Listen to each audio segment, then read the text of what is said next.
북한의 김정은 국무위원장의 방중으로 얻은 가장 큰 수확으로는 전 세계에 달라진 위상을 보여줬다는 점이 꼽힙니다. 이번 방중을 통해 북한이 챙긴 실리와 향후 지켜봐야 할 핵심 포인트들을 박수주 기자가 짚어봤습니다. 중국, 러시아와 어깨를 나란히 한 북한은 전략적 자산으로서의 지위를 과시하며 북중러 한미일 구도를 명확히 했습니다. 6년 8개월 만에 마주한 시진핑 중국 국가주석으로부터 변함없는 지지를 확인하며 한때 소원했던 북중 관계 전환의 발판도 마련했습니다. 세상이 변해도 조중 양국 인민의 그 친선의 정은 변하지 않는다는 것을 깊이 느끼게 됐습니다. 북한은 이번 방중 일정을 처음부터 끝까지 이례적으로 발빠르게 보도했는데 중국이 특급 의전으로 보안 우려를 해소했기 때문에 가능했다는 분석이 나옵니다. 하지만 친선 관계를 강조한 것 외에 경제 협력과 한반도 문제 등 북중 양측이 각자 발표한 회담의 세부 내용은 조금 달랐습니다. 이 때문에 중국의 경제 지원과 비핵화에 대한 입장 정리 등 후속 조치들이 언제 어떤 형식으로 나올지에 시선이 쏠립니다. 우선 양측 모두 고위급 교류 강화를 언급한 만큼 다음 달 10일 노동당 창건 80주년 열병식을 계기로 시 주석이 방북할 수 있을 거라는 가능성이 제기됩니다. 김 위원장이 한반도 문제를 유엔 등 다자 플랫폼에서 다루고 싶다는 뜻을 밝힌 점도 눈여겨봐야 할 대목입니다.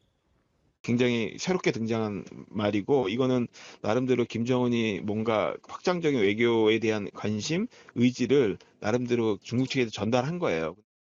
당장 이달 말 유엔 총회에서 북중러 세 나라가 어떤 외교 전략을 취할지 관심이 쏠리는 가운데 북한이 중국, 러시아가 주도하는 경제 안보 협력체 참여 희망 의사를 밝힌 것이라는 해석도 나옵니다. 연합뉴스 TV 박수주입니다. 김정은 북한 국무위원장이 베이징에서의 2박 3일간의 일정을 마치고 북한으로 돌아갔습니다. 출발 직전 시진핑 국가주석과 정상회담을 갖기도 했는데요. 베이징 연결합니다. 배삼진 특파원. 네, 베이징입니다. 북중 정상회담이 6년 만인데 어떤 얘기들이 오갔습니까? 네, 이번 정상회담은 북중 간 관계 회복에 초점이 맞춰졌습니다.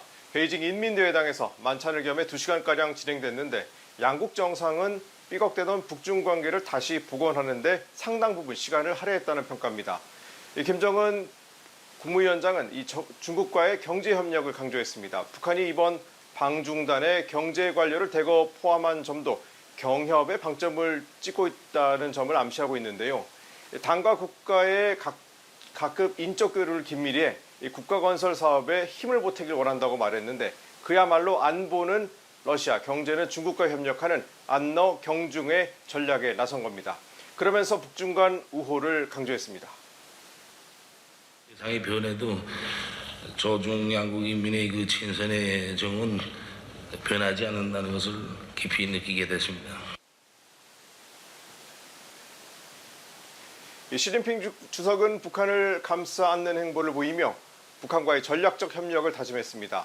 국제정사가 어떻게 바뀌든 북중 간 전통적인 우호와 관계는 변하지 않을 것이라고 밝혔는데요. 이전 5차례 회담에서 강조했던 한반도 비핵화는 이번 회담에서 전혀 언급되지 않아 달라진 모습을 보였습니다. 面对变乱交织的国际形势，中方愿同朝方加强战略沟通，密切交往合作。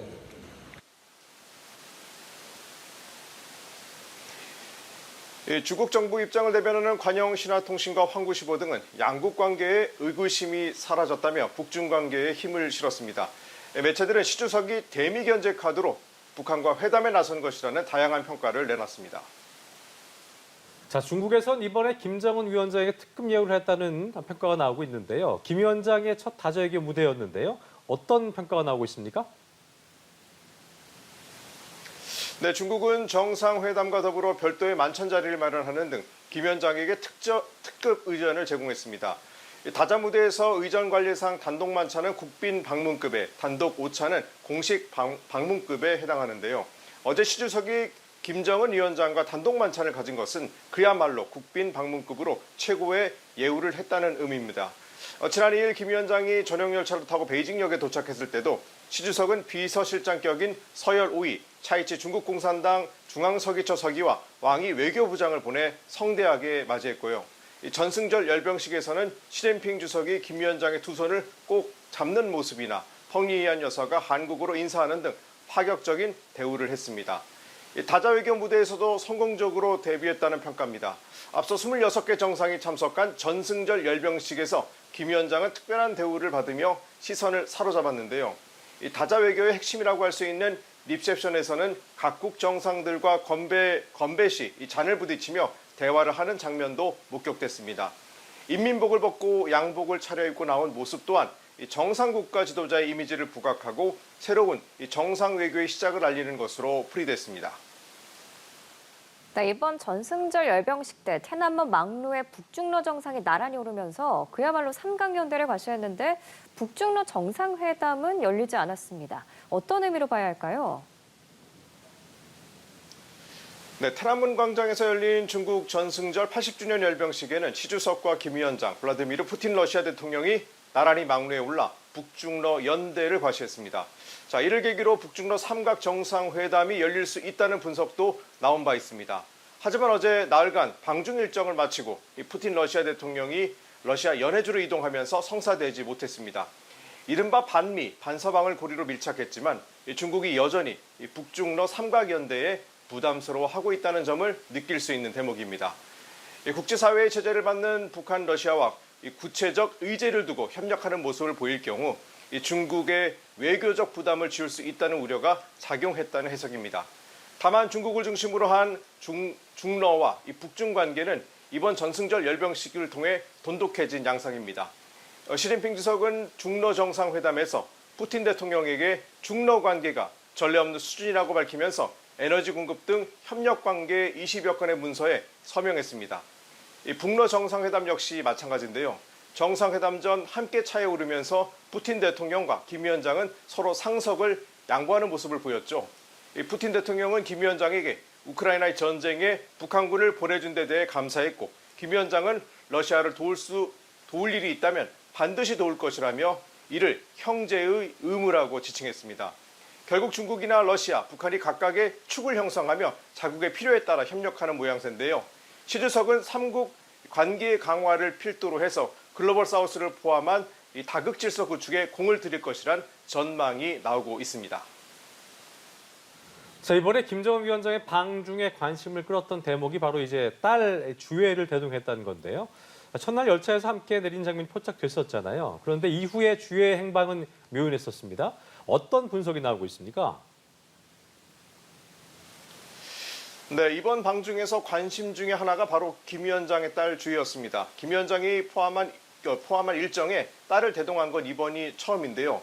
중국 방문에 딸 주애가 동행하면서 후계자로 낙점된 것이 아니라는 해석이 나왔죠. 김 위원장 부녀의 방중은 이 국제사회 앞에서 주애가 차기 지도자라는 것을 선언한다는 의미로 해석될 수도 있습니다. 그런데 주애는 첫날 열차에서 내릴 때만 포착됐을 뿐 열병식 행사와 각종 정상회담 일정을 비롯해 떠나는 날까지 모습을 드러내지 않았습니다. 이 전승절 열병식의 일부 국가 정상들이 배우자와 함께했던 만큼 이 주애가 어머니 리설주 여사를 대신해天安문 막루에 함께 오를 것이라는 전망도 있었습니다. 실제 함께 왔던 김여정 당 부부장이나 현성월 선 전 부부장 등은 리셉션 등 활동이 목격됐는데 주애는 없었습니다. 자, 일각에서는 주애를 일찍부터 외교 무대에 등장시켜 외교 수업을 시켜야 한다고 확고한 의지를 갖고 있는 김정은 위원장의 의지라고 분석하기도 했고요. 외신들은 김정은이 주애를 데리고 방중한 것은 가부장적 성격이 강한 북한에서 여성이 이끌던 전례가 없던 편견을 불식시키기 위한 목적이라는 관측도 내놓고 있습니다. 로이터 통신은 이 북한 차기 지도자의 선두주자가 중국에서 국제적 대비에 나섰다는 제목으로 주애를 상세히 소개하기도 했는데요. 앞으로 후계자 지명에서 유리한 위치를 점할 수 있다는 평가가 나오고 있습니다. 지금까지 베이징에서 차이나워치였습니다. 네, 이번 김정은 북한 국무위원장의 방중엔 딸인 주애도 동행해서 화제를 모았습니다. 베이징역에 도착할 때 카메라에 잡혀서 후계자 신고식을 하러 온 게 아니냐는 관측이 제기됐는데요. 그런데 이후 전승절 행사 등 공식 일정은 물론이고 평양으로 돌아오는 길에는 한 번도 포착되지 않아서 의문을 낳았습니다. 시진핑 중국 국가주석에게 눈도장을 찍기 위해 데려왔습니다만 중국의 반대로 인사하지 못한 게 아니냐는 분석도 나왔습니다. 김민아 기자입니다. 전용 열차에서 김정은 위원장의 뒤를 따라 내린 딸 주애. 처음 언론에 노출된 지 3년도 지나지 않아 김 위원장의 순방 일정에 함께한 겁니다. 김주애의 동행은 북한 매체에 사진으로 실린 건 물론 외신에도 비중 있게 보도돼 눈길을 끌었습니다. 북한을 이끌 차기 후계자로서 시진핑 주석에게 눈도장을 찍기 위한 의도가 아니냐는 관측이 나온 상황. 그러나 이후 열린 열병식과 기념연회, 북러회담과 북중회담까지 어디에서도 김주애의 모습은 찾아볼 수 없었습니다. 방중 일정을 모두 마치고 평양으로 돌아가는 김 위원장의 사진에서도 주애의 모습은 포착되지 않았습니다. 당초 시 주석에게 주애를 인사시키려고 했지만 전승절 80주년이라는 큰 행사에서 관심이 분산되는 걸 중국 측이 마뜩지 않게 여기자 결국 주애가 외부에 노출되지 않도록 조치를 취한 거란 설이 나옵니다. 단순히 견문을 넓히려는 차원에서 아끼는 딸을 데려왔다는 분석도 있지만 중국이라든지 다른 해외 정상으로부터 앞으로 북한의 새로운 지도자는 이 김주애가 될 것이라는 이야기를 하고 거기에 대한 공식적인 확답을 받는 것보다는 기정사실화하기 위한 초기 단계라고 합니다. 김 위원장의 사상 첫 다자 무대 등판에 동행한 것으로 미뤄볼 때 공식적이든 비공식적이든 자신의 뒤를 이을 후계자가 주애라는 걸 알리기 위한 목적이 컸던 걸로 보입니다. 통일부도 김주애의 후계 가능성을 열어두고 예의주시하겠다는 입장을 다시금 밝혔습니다. 김주애 외에 김 위원장의 동생인 김여정 부부장, 최선희 외무상, 조용원 당비서, 현송월 선전선동부 부부장, 김덕훈 경제부장, 김성남 국제부장 등이 이번 방중을 수행한 걸로 식별됐습니다.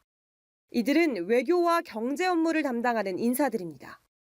북중회담의 목적이 경제 협력에 방점이 찍힌 만큼 군부 고위 인사는 대동하지 않은 걸로 보입니다.